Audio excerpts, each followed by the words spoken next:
enfants se retrouver, et encore plus quand il s'agit de construire l'avenir. Ce groupe-là, on l'avait appelé l'avenir de la communauté. Je n'ai pas dit, beaucoup de gens de synagogue m'ont dit pourquoi tu ne nous as pas dit de venir. Je dis non, ce qui nous intéresse, ce n'est pas vous, c'est vos enfants.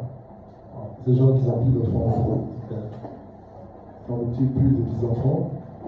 Je dis maintenant, on va s'occuper de nos petits, nos enfants. C'est, comme on dit, s'il y a des petits, il y aura des grands plus tard.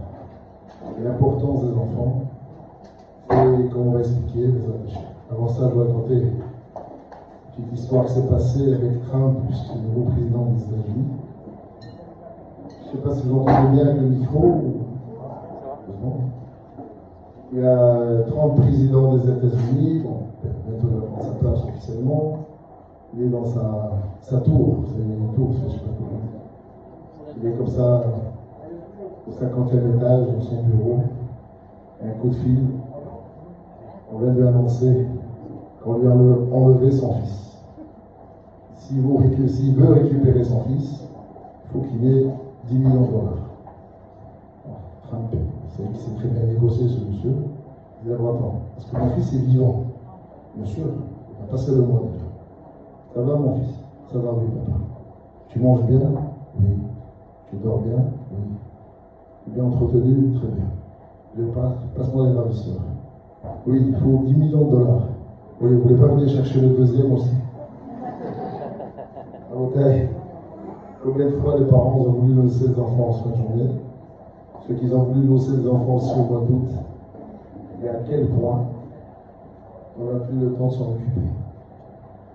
C'est bien ça le débat. D'abord, comprendre qu'est-ce que c'est un enfant. Pour comprendre ce que c'est un enfant, on va comprendre d'abord ce que c'est le mariage. On a vu, ça fait 2 semaines dans la paracha, un sujet qu'on n'a pas compris. Tous les frachis, tous les commentateurs n'ont pas compris ce qui s'est passé. La Torah, elle a pris le sujet, l'histoire, comment on est parti chercher Rivka, on l'a répété 3 fois dans la paracha. Comment ça s'est passé, Eliezer est parti chercher Rivka. Eliezer, il arrive chez le père de Rivka, il lui raconte comment ça s'est passé sur la route, et tous les miracles. Il arrive, il retourne chez Israël, il lui raconte encore la même histoire. La Torah, pour apprendre des fois un sujet dans la fin, avec une lettre, le débat il dure 10 pages de Mara, pour arriver à cette fin de discussion. Pour apprendre une à la fin, qui est la Torah. L'histoire de Israël qui a envoyé Rivka, qu'est-ce qui se passe? C'est pas bien. Il y a eu des miracles incroyables. Et un d'entre eux, des miracles les plus importants, et là, les Hachamim font des comparaisons, c'est quand Eliezer, il arrive, comme dit le Passouk, il arrive avec 10 chameaux, il est arrivé, comment est arrivé? On n'a pas parlé du départ. Non, Rachid dit qu'il y a eu un miracle. Les chameaux, le chemin s'est raccourci, on a volé, on est arrivé, il est parti le jour même, il est arrivé le jour même. Alors que pour il fallait 15 jours de route en chameau. Et là, il arrive le jour même, et dit, je fais en sorte que la femme qui est prévue pour le fils de mon maître, qui est sadique, lui qui est le fils, celui qui a fait connaître Dieu dans le monde, fait en sorte que la femme que je vais rencontrer devant le puits, je vais lui demander de donner à boire, et c'est elle qui va me dire, je te donne à boire. Alors vous avez vu déjà la bataille, comment on sait, c'est la personne qu'il faut pour faire un couple. C'est la personne qui est partante, la personne qui est prête à aider. Et d'ailleurs, une histoire qu'on a racontée, c'est une femme qui est avec ses enfants, veille de fête, veille de Shabbat, sur l'autoroute aux États-Unis. Elle doit arriver à domicile. Mais le problème, c'est que, en mettant en essence, en voulant mettre l'essence, elle s'est trompée à la ligne gasoil. Et là, on ne peut plus rien faire. Il faut appeler un mécanicien qui ouvre le réservoir, il faut tout enlever, il faut nettoyer la cuve, et après, on peut remettre ce qu'il faut. Mais le problème, c'est qu'il est dans 3 heures, c'est Shabbat. Et elle a encore presque un peu moins de 3 heures de route. Et elle est perdue, comme ça, elle ne sait plus dans prendre l'essence, elle ne sait plus quoi faire. Il arrive un jeune homme. Lui, il a fait la route pour aller chez lui, il reste 1 heure de route. Ça va, il voit qu'il manque un peu d'essence. Ah, je vais m'arrêter. Et il remplit son réservoir, il voit la femme très perturbée, il voit qu'elle est une femme juive avec des enfants. Il y avait un problème, et Dieu savait ça. C'est pas le problème là. Et comment? Moi je suis à 1 heure de chez moi. Shabbat il rentre dans 3 heures. Voilà les clés de ma voiture, on échange de téléphone, et après la Shabbat, on parle. Monsieur, vous ne me connaissez pas. Je dis, vous êtes juif. Je suis juif aussi, je vais aller faire les fêtes chez mes parents. Moi, dans 1 heure, et comment tu fais toi? Et mon père vient me chercher. Dans 1 heure. 1 heure aller, 1 heure retour, on arrive bien. C'est pas possible. Et les merveilleux ne croient pas. Voilà les clés. Shabbat Shalom, bonne route. À la richesse. Un miracle. Il est en David, il s'est présenté. Il rentre là-bas. Ça fait Shabbat. Dimanche, elle rappelle la personne. Et voilà, je suis ici. Allez, je viens avec mon mari, 2 voitures. On voit la vôtre. Et on retourne. C'est moi qu'elle arrive là-bas. Elle voit le jeune homme. Et elle dit à sa mère, dites-moi, qu'est-ce qu'il aime, votre fils? Qu'est-ce qu'il aime? J'ai envie d'offrir un cadeau. Il m'a sauvé. Moi, mes 2 enfants. C'est gelé.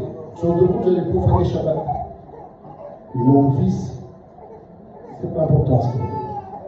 Mon fils, il a 28 ans, il n'est toujours pas marié. S'il pouvait trouver quelqu'un pour lui, trouver quelqu'un pour votre fils, avec une gentillesse pareille. Elle a fait, mais sur les réseaux, elle raconte l'histoire. Et qui veut se marier avec ce garçon? Et là, les femmes sont venues pour se marier. Donc voilà la preuve. Comment on reconnaît quelqu'un de bon? C'est quand il cherche, il dit c'est quoi? C'est quand je vais demander de me servir de l'eau. Et on va voir comment on va réagir. Seulement, c'est un détail de l'histoire. C'est très important, mais encore un sujet beaucoup plus pointueux que ça. Ce moment où Ézère n'a pas fini de parler et arrive qu'à qui arrive. Et Chachamim disent, on a eu quelques cas comme ça. Celui de Moshe Rabbeinu, qui vient là-dedans, dès que Moshe Rabbeinu a fini de parler, et là, le trou s'est ouvert et Korach s'est fait avaler. Et une autre personne dans l'histoire du peuple juif qui a eu ça, c'est Shlomo Melech. Il a construit le Beth Amikdash. Il voulait que le feu du ciel descende. Il a prié. Il a dit Dieu, on n'a pas fait tout ça pour rien. Montre que tu es présent, montre ta présence. Fais en sorte que le feu descende du ciel pour prendre le corban. Il a fini de prier et le feu descend du ciel. Alors, Chachamim compare ces 3 cas, ces 3 personnes. Il ne comprend pas. Moshe, le plus grand du peuple juif, lui, il a fini de prier et il a été exaucé. Shlomo Melech, le plus grand roi du peuple juif, lui, il a fini de prier, après il a été exaucé. Et Eliezer, c'est un serviteur d'Abraham Avinu. Lui, il n'a même pas fini de prier, il est exaucé. Mais qui est Eliezer? On analyse ce qu'il fait le rabbi. Il dit comme ça, on va revoir les cas. Moshe Rabbeinu, qu'est-ce qu'il voulait prouver? Il voulait prouver que Korah, il est en train de remettre en question sa prophétie, qu'en réalité, ce qui est important à savoir, c'est que Dieu a créé des prophètes, et a fait en sorte qu'il y a des gens qui le représentent sur terre, et ces gens-là écoutent les paroles du prophète. Et qu'il y a un prophète sur terre, le monde n'est pas abandonné. C'est une façon de transmettre la parole de Dieu. Shlomo Melech, lui, qu'est-ce qu'il a voulu?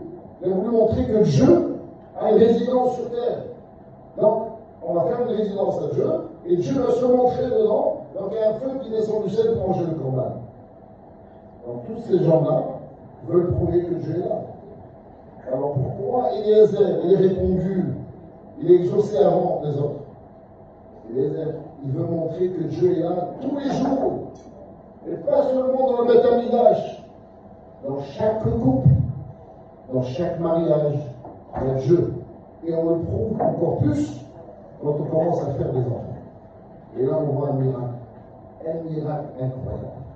Un enfant, un bébé, c'est un miracle. Comment il est conçu, comment il est né, comment la maman s'en sort vivante, c'est un miracle. Et il sort un enfant, il parle, il comprend, il réagit, qui a des sentiments. C'est pas un robot. Et ça, comment c'est possible? Ça, c'est le miracle de Dieu continuellement. Et c'est ça l'importance. C'est pour ça que Eliezer, qui était aucun rapport, on ne peut pas comparer Eliezer avec Moshe Rabbeinu, on ne peut pas comparer Eliezer avec Shlomo Amelech. Mais la raison pour laquelle il défendait était beaucoup, qui représentait, était plus importante encore. Rabotai, que le Beth Amidash était encore plus importante que la prophétie de Moshe Rabbeinu. Donc vous savez maintenant le rôle qu'on a de se marier, de faire un mariage juif, un mariage caché, et de mettre des enfants. C'est pour ça maintenant, Rabotai, quand on voit le monde dans lequel on est, où ce qu'on appelle, depuis des années, le rabbi a parlé, on appelle le planning familial. On va faire des enfants de façon organisée. Quelqu'un, on lui donne toutes les richesses du monde, il dit non, j'en veux pas. Il est un peu fou. Tu peux avoir des enfants que tu ne prends pas. La bracha que c'est l'enfant à la maison. La bracha que ça mène les enfants à la maison. Le couple est en grande partie soudé grâce aux enfants. Grâce au shalom. Pourquoi on arrive dans le monde dans lequel on vit aujourd'hui, où il n'y a plus de couple? Parce qu'on a commencé à enlever les enfants. Et puis il n'y a plus de raison pour qu'on reste ensemble. Si j'ai besoin de toi, je t'appelle. On est ensemble, chacun chez soi. On est des amis, on est des compagnes, mais on n'est plus mariés. Et on n'a plus de raison d'être ensemble, puisqu'on ne fait plus d'enfants. C'est pour ça. La plus grande bracha qu'on a, c'est nos enfants. Alors son analyse un petit peu ce que c'est. Vous savez, la poule, elle fait des œufs tous les jours. Les animaux, ils font des enfants tous les 3 mois, 4 mois, ça dépend de l'animal. L'homme, il faut 9 mois, être humain. Et comme il faut le serpent, 7 ans. Mon cher ami, combien il restait devant sa mère? 6 mois et 1 jour, ça fait 7 mois. Il est au Lévi, combien il restait dans le ventre de sa mère? 12 mois. On n'a pas tous le même nom. Mon cher ami était trop pur, son corps était tellement fin, il n'y avait pas besoin de parler de sa sortie de l'ensemble. Donc le Lévi devait remonter avec son corps vivant. Donc il a mis 12 mois dans le ventre de sa mère pour purifier encore plus. Alors ça veut dire qu'on va purifier plus. On va raconter une petite histoire pour comprendre ce que c'est une naissance de Neshama sur terre. Dans la famille Hassidim de Belz, avec le Rachel à Atania, c'est mon chef, on est ici, on va le faire. Hassidim, le Baal Shem Tov a eu 60 élèves. Et dans le guide de mes élites, il y a eu 120 élèves. De ça sont sortis toutes les Hassidim, Breslev, Belz, au Vigilis, Tchernobyl, toutes les Hassidim sortent du Magui de mes élites. Il y a le Hassidou de Belz, partout les tzadikim, des gens qui vont à Kodesh, tout ça. Il y a un rabbi de Belz qui vient dire à sa belle-fille, après 10 ou 15 ans de mariage, elle a eu un bébé. Et ma fille m'a dit quelque chose. Tu sais pourquoi tu as eu du mal à avoir des enfants? Parce que mon fils a tenu, a prié jour et nuit, il a voulu une échama de 500 ans en arrière. Vous savez quoi? La génération dans laquelle on est très basse. 500 ans en arrière, les gens avaient une émouna, une connaissance de la Torah, une croyance en Dieu qui était. Elle est innée, je parle chez nous ici, elle est innée. Mais le monde matériel nous a tués. On ne ressent plus. On ne ressent presque plus. Même quand on est à Sénégal, on ne ressent plus. Avec 70 ans en arrière, 50 ans en arrière, 45 ans en arrière, je suis à Marseille, on rentrait dans une synagogue, si tu parlais, avec le regard, pourquoi il y avait la crainte de Dieu? On parle de 45 ans en arrière à Marseille.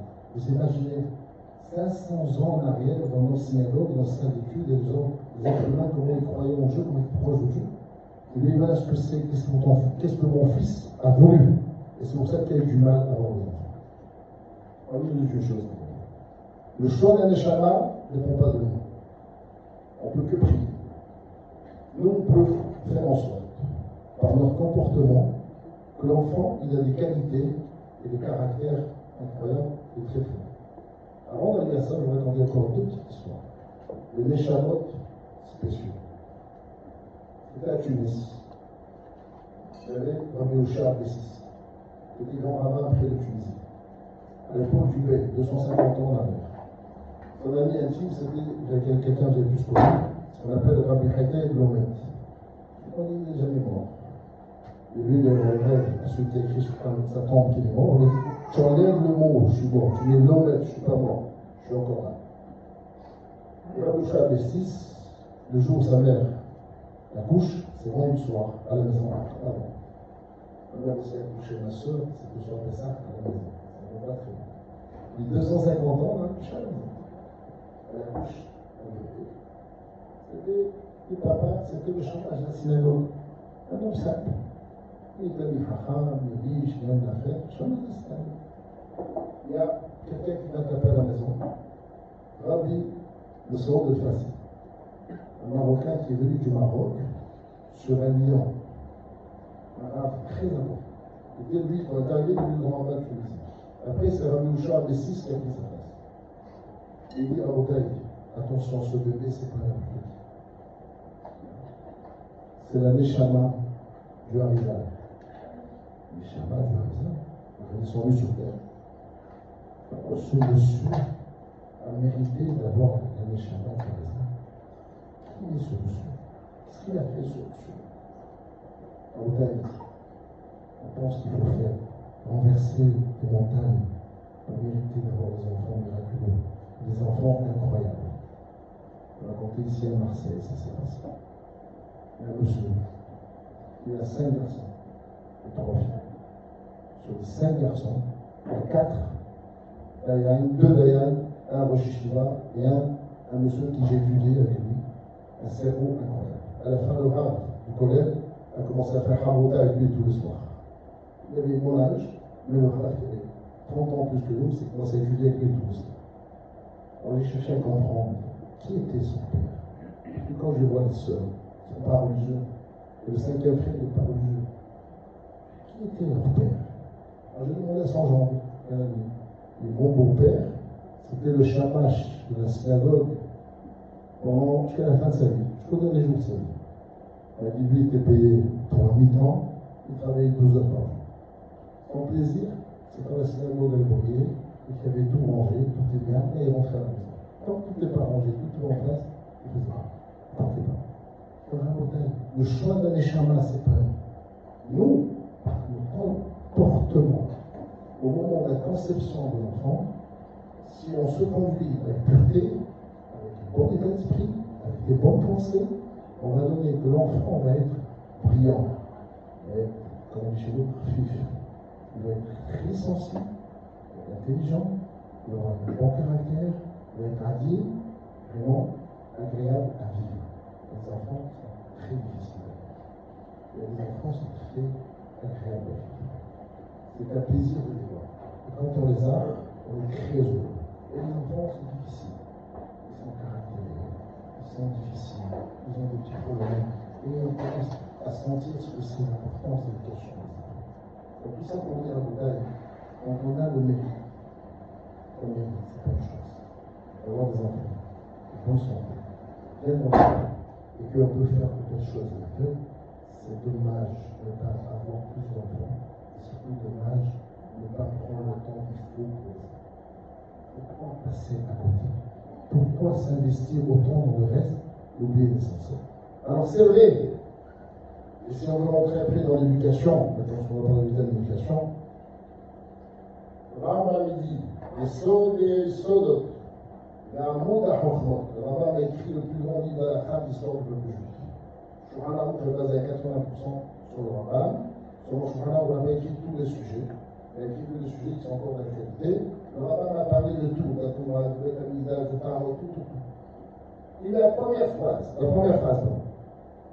le fondement des fondements et le pilier de la sagesse.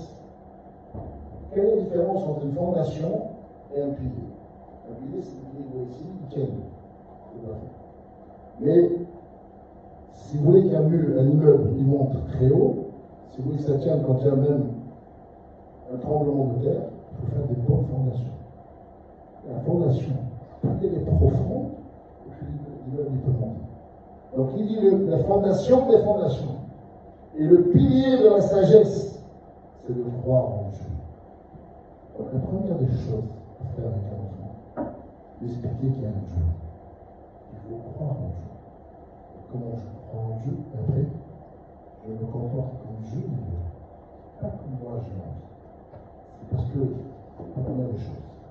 Si moi je montre à mon fils que je me comporte comme j'ai envie, aujourd'hui le petit, il a peur de toi, il va t'écouter. Mais quand il grandit, pourquoi c'est moi qui t'écoute? Pourquoi c'est toi qui fais les règles? Comment si je suis bon? Je fais les règles tout seul. Je fais ce qu'il me paye. On a vu ça même dans des familles religieuses. À partir du moment où le papa a décidé que c'est lui qui fait les règles, et il ne se conforme pas au charalabour où il fait à sa tête, à la fin, les enfants, ils quittent. Ou bien eux-mêmes, ils quittent la religion. Pourquoi? Tu triches avec Dieu. Moi aussi, je veux tricher. Tu mens. Tu m'as dit tout à l'heure, dis comme ça, tu dis le contraire. Et j'avais un jour un enfant, si on ne s'est mal parlé, on a vu, quand tu dis ce gros mot, alors on a fait ça. Ton fils a dit un gros mot. C'est pas, je sais que vous dites, c'est comme ça qu'on dit des autres, moi j'imagine que c'est parce qu'il est encore à la maison. Il m'a dit non, alors je ne suis pas d'accord, comment je mets un Chaim Mouchka pour dire des gros mots.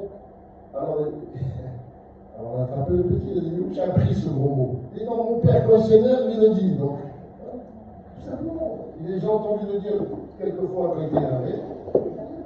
Si je suis énervé, il a fait 50 enfants. Et quand il s'énerve, il dit un gros mot pour son père. On fait un peu dans nos cas, il n'y a pas de secret.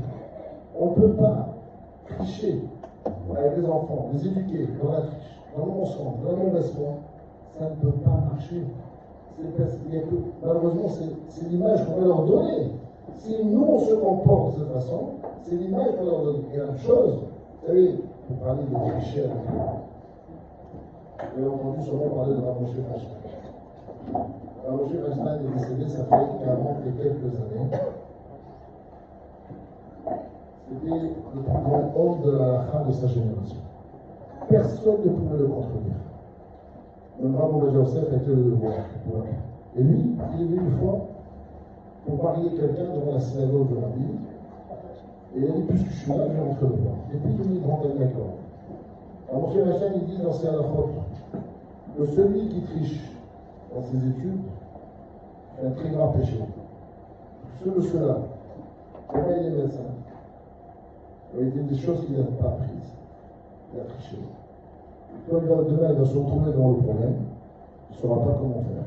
Il fera sa tête, on ne va pas dire je ne sais pas, il est capable de tuer quelqu'un. On dit comment le danger de tricher à l'école. Donc, un enfant il triche aujourd'hui à l'école. Demain, toute sa vie, il passera à tricher. Parce qu'on l'a appris, c'est comme ça qu'on réussit. On l'a appris quand il était petit de mentir. Il faut toujours avoir raison. On se retrouve aujourd'hui dans beaucoup ce problème où les parents veulent que leurs enfants aient raison. C'est lui qui a raison. C'est pas la maîtresse qui a raison. C'est pas le directeur qui a raison. C'est pas le rave qui a raison. C'est mon fils qui a raison. Parce qu'on les a éduqués comme ça. On a dit qu'il faut toujours avoir raison. Donc, quitte à tricher, à mentir, on doit s'arranger pour avoir raison avant rien de cause. Donc, comment voulez-vous, après que cet enfant, lui-même, il a de mauvaise foi, même avec ses parents? Si tu lui dis de ne pas respecter le maître, il avait dit le maître, nous devons beaucoup de respect avant de mettre le maître. Je ne dois pas respecter le directeur, je ne dois pas respecter le rab. Pourquoi je te respecte? Tu as sauté toutes les barrières. Il n'y a plus de barrières. Chacun fait ce qu'il veut. Ça, c'est le danger quand un enfant se compose.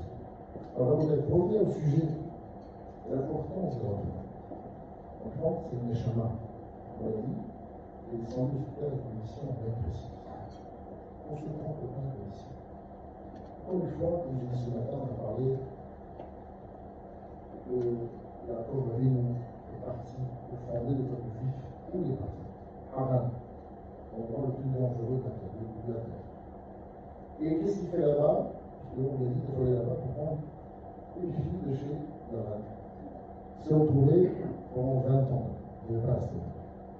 C'est la raison pour laquelle je vais aller punir. Il va 20 ans, loin de Yosef. Selon la différence, c'est que non seulement c'est loin, mais on sait qu'il était honnête, qu'il était bon. Et c'est une souffrance incroyable. Dieu la puni était loin pendant 20 ans, c'est vrai. Pourquoi c'est dur? Parce qu'on peut former le respect des parents. La pauvre n'était pas là. Isaac avait besoin de lui. Isaac avait perdu la vue. Il a besoin de ses enfants. C'est qu'il a pris tout le mérite pour lui, c'est ça. C'est peut-être là, vous profitez jusqu'à aujourd'hui. Sinon, on est en train de mourir. Ça, c'est fini. On est en train de finir avec Ishmael. Donc, qu'est-ce qui se passe? Quand la vie arrive, Haran, qui va fonder le peuple juif, et là, on va rentrer dans le détail prochain, il y a marqué, il dit, je n'ai pas dormi de la nuit. Pourquoi tu n'as pas dormi? Il faut garder les bêtes, il faut garder les moutons. Chacun a dit, Shahok, des serviteurs, des servantes, je laisse surveiller, je vais dormir. Il dit non, c'est pas ça la préoccupation de Yaakov. Yaakov était un berger, c'est pourquoi on faisait un berger? Parce que on travaille le moins, on a plus de temps pour penser à Dieu. Alors là, on est un berger, il sera comme le bétail, Yaakov et le bétail, Moshe était un berger. Le berger, tu sors, tu donnes à manger, tu le donnes à boire, tu vas le bétail. C'est fini, la journée est finie. C'est fini, je n'ai pas dormi de nuit. Il y a le froid, le soleil. À ce point, Yaakov est travailler. Non. Yaakov n'a pas dormi de la nuit parce qu'il avait 10 garçons. Je sais quand il est dans il est parti là-bas. Il avait 10 garçons, beaux, costauds, riches. Je suis à Haran. On voit la plus grande touma du monde. Sur sa vie, de la crie, de mauvaises mœurs, pour la Torah témoigne. Rivka, c'était une fille pure. Peut-être qu'on l'a prise à l'âge de 3 ans, avant qu'il la rende impure. Toutes les femmes étaient impures là-bas. Les mauvaises mœurs, c'est incroyable. Comment moi, je suis dans un endroit pareil, c'est le choix de Dieu, de fonder le peuple juif là-bas. Vous voulez que les enfants, ils restent purs, avec une grande bagarre. Et c'est là où c'est quoi la préoccupation? On est tous soucieux de ce qu'ils vont donner aux enfants. On a fait les bébés, on a pensé, on a prié pour que les enfants soient en bonne santé. Parce qu'on a dit, Hachem, peut-être que l'enfant il va être en santé, alors je ne fais pas d'enfant. On a fait confiance à Dieu. Il s'agit de la santé, il s'agit de la vie. On a fait les bébés, on n'a pas régulier. Est-ce qu'ils vont vivre ou pas vivre? C'est pas notre calcul. C'est quoi notre calcul? Tout mon calcul, qu'est-ce qu'il va donner mon fils? Depuis quand c'est toi qui nourris le monde? Tu nourris quelque chose, toi ici? Et quelqu'un ici qui est capable de dire, moi, c'est grâce à moi que ça marche. On avait une milliardaire tombée, et elle a peut-être il devait être président de la République, ça pouvait donner le nom. Un mois. Ouais. Qui donnait, ça fait 1 an, que Trump a gagné les élections. On a cru que Macron, qui sortait de Bercy, qui a fait Rothschild comme banque, pensait qu'on était sauvés. La France, elle a reçu la plus grande faillite de toute l'histoire. Ce n'est pas que financier. Vous avez vu les résultats aujourd'hui qui est circulé. On est les élèves de CM1 en mathématiques. Ça, c'est vraiment grave, je vais vous donner l'information.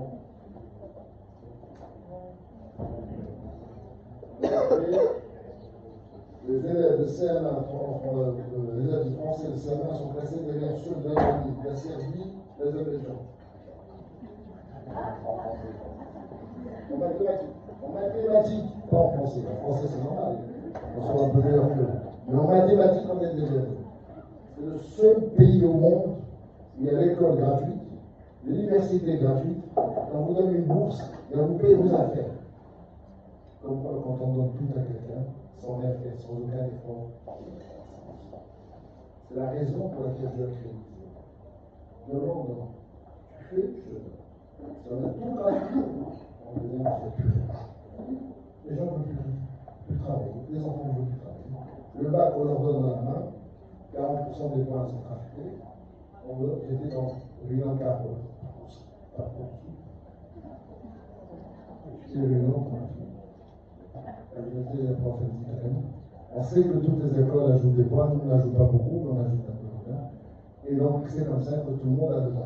Comme c'est que l'école des femmes d'avant avec Jacques Martin, tout le monde c'est la même chose. Maintenant tout le monde a le bac. Tout le monde a le bac.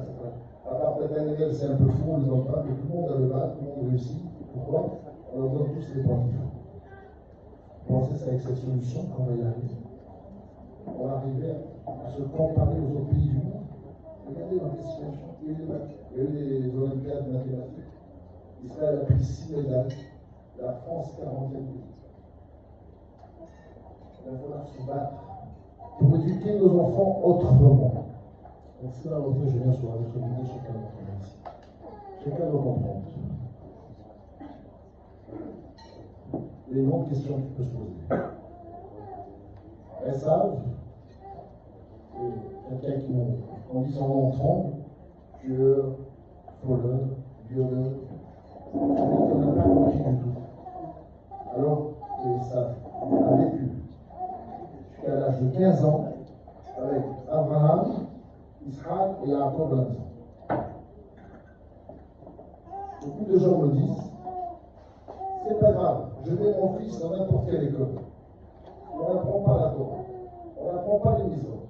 Mais à la maison, je suis tranquille, je m'en occupe comme il faut. Isaac a grandi avec Abraham Avinu, avec Isaac Avinu, avec Jacob Avinu dans la même maison pendant 15 ans. On raccourcit la vie d'Abraham Avinu de 5 ans parce que Isaac doit faire le rachat. Et on ne voulait pas qu'Abraham y voit son petit-fils faire du mal. Il attend à tout prix pour faire du mal, tuer, voler, violer. Tu as vécu avec qui à la maison? Mais qu'est-ce qui s'est passé exactement? Et ça, Ish, le Béatsal, s'est chassé. Il ne restait pas à la maison. À la maison, soit non, pas le choix. Il est devant Abraham, Isaac et Jacob. Idoshim. Les gens ont des saintetés incroyables. Ceux qui sont fondés. Toute notre émouna, notre crainte de Dieu, c'est grâce à eux. Tous les jours de la Sina, on ne dit pas. On ne parle pas des Jatim. Et le Abraham, le Isaac, le Jacob. On ne parle que d'eux. Comme un homme qui a vécu 15 ans avec eux, il devient un rachat comme ça.